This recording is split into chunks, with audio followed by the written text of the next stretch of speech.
आगे देवरानी पीछे जेठानी पार्ट 1। ये कहानी है हमारे शिवचरण जी की। शिवचरण की 3 संतान थी, 2 बेटे और 1 बेटी। शिवचरण एक व्यापारी था। उसकी चांदनी चौक में साड़ियों की दुकान थी। धीरे धीरे उनका बिजनेस चलने लगा तो उन्होंने एक दुकान से दूसरी दुकान बनाई और दोनों बेटों को दुकान का काम सिखाने लगे। शिवचरण जी के दोनों बेटे केशव और कुमार बड़े मेहनती थे। पिता के साथ रहकर जल्द ही दुकान का सब काम अच्छे से सीख गए थे। देखो बेटा, मैंने तुम दोनों को अपने बिजनेस की सब बारीकियां सिखा दी है। बड़ी मेहनत से मैंने इस बाज़ार में अपनी जगह बनाई है। एक छोटी सी किराए की दुकान से मैंने शुरुआत की थी। इस दुकान की बदौलत आज हमारे पास 2 दुकानें हैं, अपना घर है। इस दुकान की और अपने काम की हमेशा इज्जत करना बेटा। अब चिंता मत कीजिए पिताजी, हमारा वादा है आपकी मेहनत से खड़ा हुआ ये बिजनेस हम और आगे लेकर जाएंगे। चांदनी चौक में बच्चा बच्चा आपको पहचानेगा। बेटों की बात सुनकर शिवचरण के मन को बहुत सुकून मिलता है। तीनों बच्चों की शादी के बाद शिवचरण अपने दोनों बेटों को एक एक दुकान सौंपकर घर पर रहकर आराम फरमाने लगता है। शुरू में तो सब कुछ बहुत बढ़िया चलता है। दोनों बेटे केशव और कुमार पिता का खूब सम्मान करते हैं और दिन भर दुकान में होने वाले हिसाब किताब के बारे में भी शिवचरण को खबर करते रहते हैं। लेकिन जैसे जैसे समय बीतता जाता है, दोनों बेटों और बहुओं के रंग बदलने लगते हैं। भैया, कल गुप्ता जी के यहाँ से बहुत बड़ा कंसाइनमेंट आया है, आपने बाबूजी को बताया है ना? छोटे, अब बाबूजी को दुकान का काम छोड़े बरसों बीत गए। आखिर कब तक बाबूजी की बाजू पकड़कर चलते रहेंगे? अरे अब अपने निर्णय खुद लेना सीखो।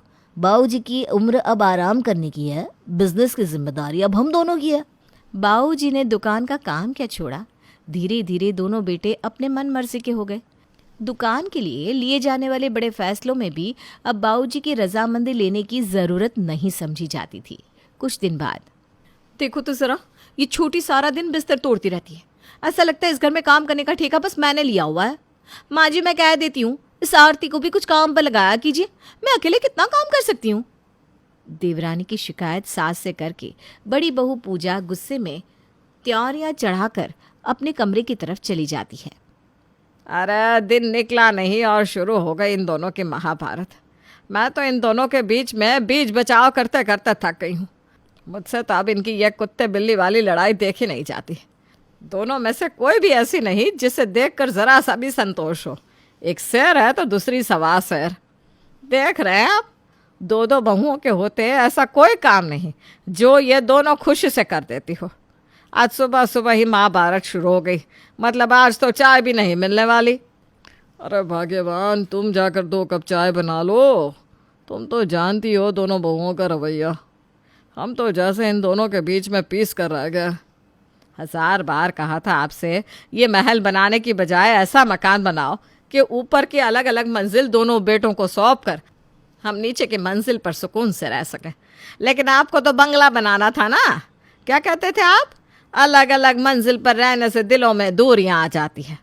और अब बंगाल के 2 टुकड़े करवा कर कौन सा एकता झलक रही है आपके बेटों में? आगे का हिस्सा छोटी बहू ने कब्जा कर रखा है और पीछे का बड़ी ने। हम दोनों को तो बस एक छोटा सा कमरा नसीब हुआ है और उसमें भी 2 पल का सुकून नहीं। ठीक कहती हो भाग्यवान, तुम्हारी बात न मानकर बहुत बड़ी गलती करती। कम से कम ये दोनों लड़ाकू अलग मंजिल पर होती तो हमारे जीवन में कुछ तो शांति होती। अब तो दिन रात यह घर युद्ध का मैदान बना रहता है।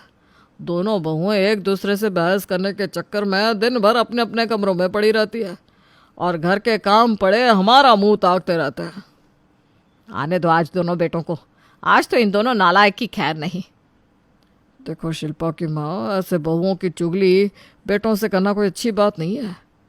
वो हमसे उम्र में छोटी है, बड़प्पन दिखाकर माफ कर दो उन्हें।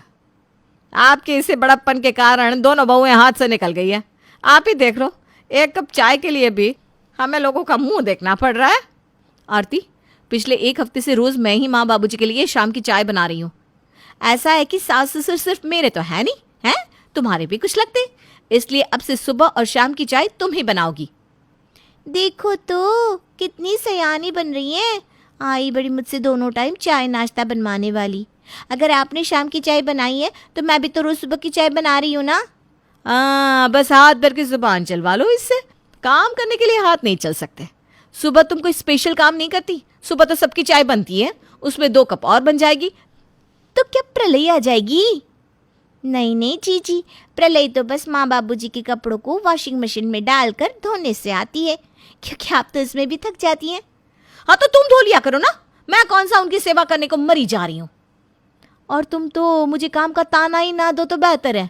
कल माँ बाबूजी के कपड़े धोने के बाद मैंने तुमसे कहा था धूप में सुखा देना, लेकिन तुम्हें तो काम की बात सुनाई नहीं देती है। पूरा दिन कपड़े यूं ही पड़े रहे। आज दोपहर में जाकर मैंने देखा, तब जाकर पता चला कि महारानी ने कपड़े फैलाए नहीं है। देखो जीजी, ये लंगड़ी की टांग पकड़कर झाड़ू लगाने वाला सहूर मुझे बिल्कुल भी पसंद नहीं है। अगर कपड़े आपने धोए तो सुखाने कोई और आएगा क्या? आप खुद भी तो सुखा सकती थी। अच्छा चलो, पुरानी बातों पर मिट्टी डालिए। ये बताइए, आपने अब तो फैला दिए हैं ना कपड़े? हाँ, सब काम मैं ही करती रहूं? मैंने भी नहीं फैला है। मुझे भी देखना है आखिर कितने दिनों तक इस घर में काम चोरी चलेगी। मैं भी देखूं, अगर मैं कपड़े ना सुखाऊं तो कितने दिन वो पड़े पड़े सड़ते रहते हैं। दोनों बहुओं के झगड़े की आवाज़ सुनकर सास बाहर आ जाती है। शर्म नाम की चीज़ नहीं है तुम दोनों के अंदर। अरे अगर कपड़े सुखाने के लिए छत पर ना जाना पड़े तो ये सब काम तो मैं खुद ही कर लूँ। तुम दोनों से तो एक काम करवाने का मतलब घर में कलेश मचवाना है। इन दोनों नालायकों से काम के लिए बोलना तो अपना सर फोड़ने के बराबर है। आज से मैं खुद ही धो दूंगी हमारे कपड़े। तुम्हारी तबीयत इतनी खराब रहती है, कैसे सब कुछ संभालोगी? वॉशिंग मशीन चलानी तुम्हें आती नहीं, और अब हाथ से कपड़े धोने की ताकत कहाँ है इस बूढ़े शरीर में? हमने जीवन भर किया है, अब इनका समय है, इन्हें जिम्मेदारियां संभालने दो। अगर माँ बाप के लिए कुछ कर देंगे तो छोटे थोड़ी ना हो जाएंगे। हम अपने फर्ज निभाने से कभी पीछे नहीं हटे। बच्चों के लिए जीवन भर कड़ी मेहनत करके दोनों बेटों को दुकान और मकान सब बना कर दिया है। चिंता मत करो, थोड़ा समय लगेगा लेकिन दोनों बहुएं सुधर जाएगी। कुछ देर के बाद शिवचरण का मित्र सोहन उससे मिलने के लिए आता है। जैसे ही आगे के हिस्से में रहने वाली देवरानी ससुर के दोस्त को देखती है, जल्दी से अपने कमरे का पर्दा खींच लेती है। लो, फिर शुरू हो गया भरत मिलाप। अब पहले इनको चाय नाश्ता कराओ, फिर खाना बनाकर खिलाओ। मुझसे नहीं होता रोज रोज। चुपचाप अपने कमरे में बैठी रहती हूँ, कह दूंगी मैंने देखा ही नहीं कोई आया है। आरती घर में मेहमान को आए देखकर भी अपने कमरे में चुपचाप बैठी रहती है। तभी पूजा का फोन आरती के मोबाइल पर आता है। आरती, बाबूजी के पास कोई आया है क्या? काफी देर से किसी के हंसने की आवाज सुनाई दे रही है। पता नहीं जीजी, मैं तो अपने कमरे से बाहर ही नहीं निकली, इसलिए मुझे नहीं पता कौन आया कौन गया। हे भगवान, इतनी देर हो गई, कोई चाय नाश्ता नहीं आया। आज तो दोस्त के सामने बिल्कुल नाक ही कट जाएगी। और आज तो शीला भी घर पर नहीं है, क्या करूं? यूं ही इंतजार करते कुछ देर और बीत जाती है। अब तुम ज़रा 5 मिनट बैठो, मैं अभी आता हूँ। हाँ हाँ, क्यों नहीं। बाहर आकर शिवचरण देखता है कि रसोई में कोई भी नहीं है। दोनों बहुएं अपने अपने कमरे में बैठी हुई है। शिवचरण को बहू के ऐसे रवैये से बहुत दुख पहुंचता है, क्योंकि वो जानता था कि घर में मेहमान के आने की भनक दोनों बहुओं को लग चुकी थी। लेकिन फिर भी किसी ने भी कमरे में से बाहर आकर घर आए अतिथि के लिए एक गिलास पानी देना तक जरूरी नहीं समझा। शिवचरण खुद ही अपने मित्र के लिए 2 कप चाय बनाता है और पानी का ग्लास लेकर अपने कमरे की ओर बढ़ जाता है। अरे तुम पानी लेकर आ रहे हो? दोनों बहुएं घर में नहीं है क्या? नहीं नहीं, बहुएं लेकर आ ही रही थी तो मैंने कहा कि लाओ, मैं कमरे में जा ही रहा हूँ, मैं ही चाय नाश्ता ले जाता हूँ। शिवचरण अपने कमरे में आकर मित्र के साथ कुछ देर बातें करता है और उसके बाद उसका मित्र सोहन वापस चला जाता है। क्या लगता है आपको, दोनों बहुओं का सास ससुर के प्रति रवैया ठीक है? क्या इनके रवैये में कोई बदलाव आएगा, या सास ससुर दोनों ऐसे ही बहुओं के बर्ताव से परेशान रहेंगे? जानने के लिए देखना ना भूले आगे देवरानी पीछे जेठानी पार्ट 2।